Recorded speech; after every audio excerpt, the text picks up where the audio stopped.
Greetings. I'm Dr. Khalif Muhammad, also known as SinQ.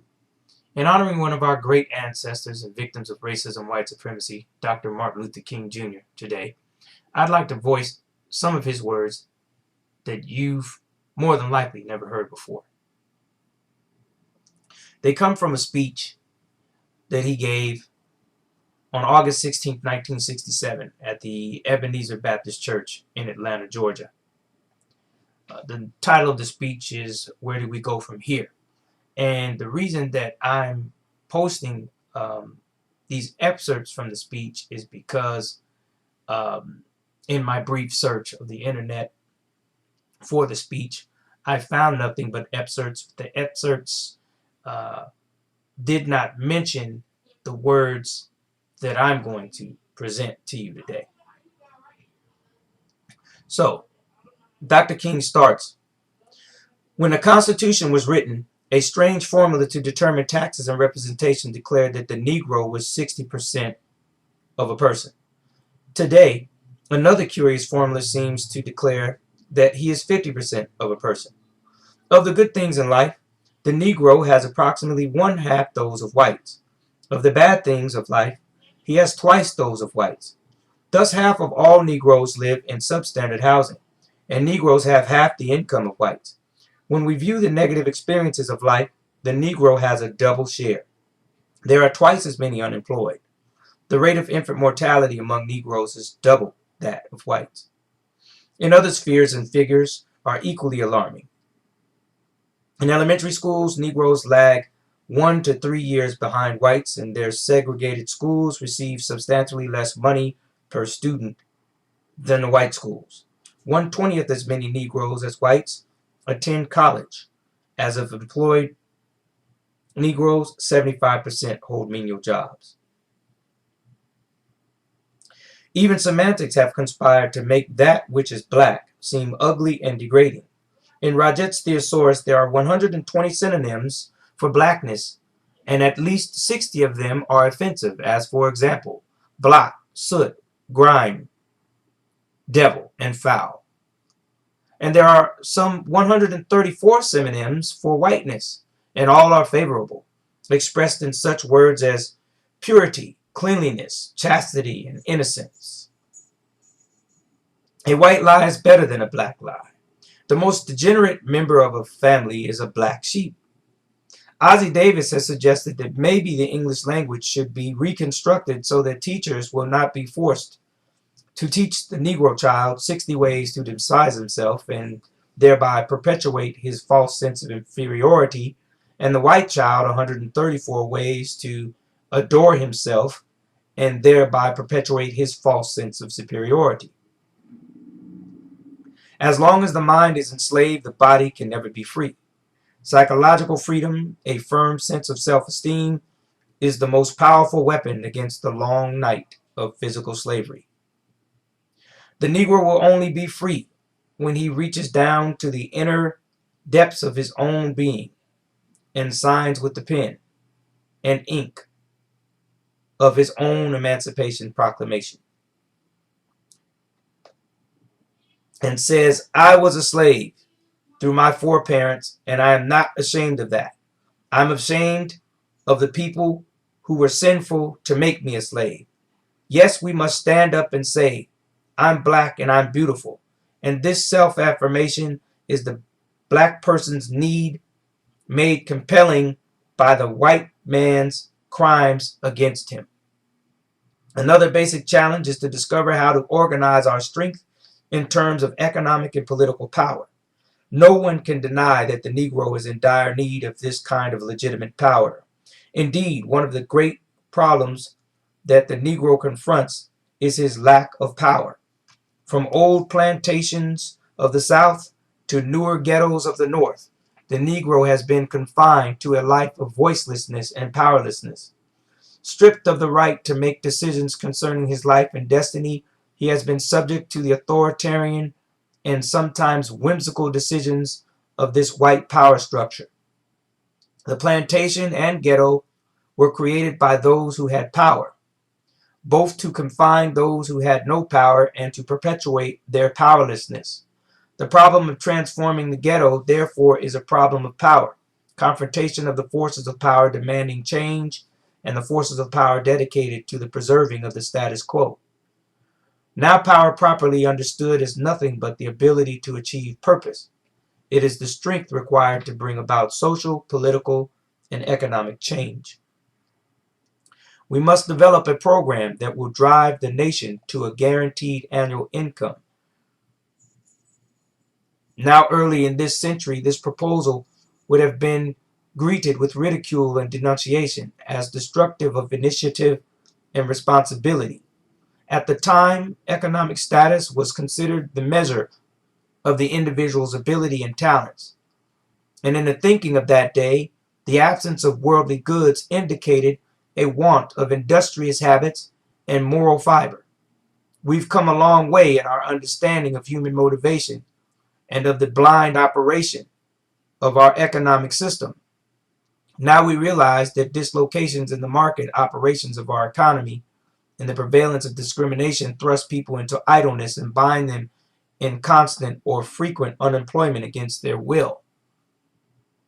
Wow. I think we've gone a lot backwards from that. Those are my words, not King's.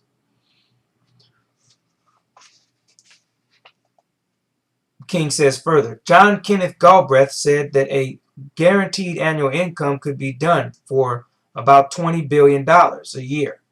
And I say to you today that if our nation can spend $35 billion a year to fight an unjust evil war and $20 billion to put a man on the moon, it can spend billions of dollars to put God's children on their own 2 feet right here on earth. Occasionally, Negroes contend that the 1965 riot, Watts riot, and the other riots in various cities represented effective civil rights action. But those who express this view always end up with stumbling words when asked what concrete gains have been won as a result. At best, the riots have produced a little additional anti-poverty money allotted by frightened government officials and a few water sprinklers to cool the children of the ghettos. It is something like improving the food in the prison while the people remain securely incarcerated behind bars. Nowhere have the riots won any concrete improvement, such as have the organized protest demonstrations. When one tries to pin down advocates of violence as to what acts would be effective, the answers are blatantly illogical. Sometimes they talk of overthrowing racist state and local governments, and they talk about guerrilla warfare. They fail to see that no internal revolution has ever succeeded in overthrowing a government by violence unless the government had already lost the allegiance and effective control of its armed forces. Anyone in his right mind knows that this will not happen in the United States. In a violent racial situation, the power structure has the local police, the state troopers, the National Guard, and finally the Army to call on, all of which are predominantly white. Incidentally, the population of black people in the United States is 40 million. The population of white people in the United States is 300 million. Those are my words, not King's. Furthermore, few, if any, violent revolutions have been successful unless the violent minority had the sympathy and support of the non-resistant majority. It is perfectly clear that a violent revolution on the part of American blacks would find no sympathy and support from the white population and very little from the majority of the Negroes themselves. This is no time for romantic illusions and empty philosophical debates about freedom. This is the time for action. What is needed is a strategy for change, a tactical program that will bring the Negro into the mainstream of American life as quickly as possible. And I would say that that should be something that brings black people into justice. Anyway, without recognizing this, we will end up with King continues. Without recognizing this, we will end up with solutions that don't solve, answers that don't answer, and explanations that don't explain. And so I say to you today that I still stand by nonviolence, and I am still convinced that it is the most potent weapon available to the Negro in his struggle for justice. And the other thing is that I am concerned about a better world. I'm concerned about justice. I'm concerned about brotherhood. I'm concerned about truth. There are 40 million poor people here, and one day we must ask the question, why are there 40 million poor people in America? And when you begin to ask that question, you are raising questions about the economic system, about a broader distribution of wealth. When you ask that question, you begin to question the capitalistic economy. And I'm simply saying that more and more, we've got to begin to ask questions about the whole society. We are called upon to help the discouraged beggars in life's marketplace. But one day we must come to see that an edifice which produces beggars needs restructuring. It means that questions must be raised. You see, my friends, when you deal with this, you begin to ask the question, who owns the oil? You begin to ask the question, who owns the iron ore? You begin to ask the question, why is it that people have to pay water bills in a world that is 2/3 water? These are questions that must be asked. What I'm saying to you this morning is that communism forgets that life is individual. Capitalism forgets that life is social.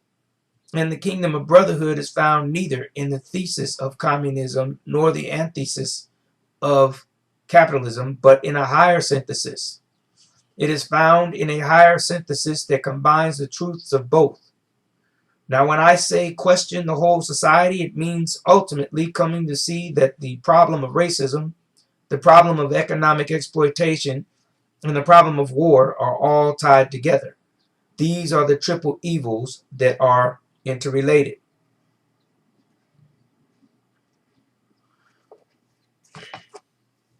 In conclusion, if you understood what racism, white supremacy is and how it works, you'd agree that Dr. King attempted to replace white supremacy with justice and paid the ultimate price for it. He was a soldier in a war that's been going on for at least 1,000 years.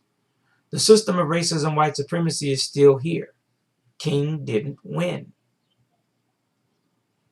I'd like to make you think about this by asking two questions.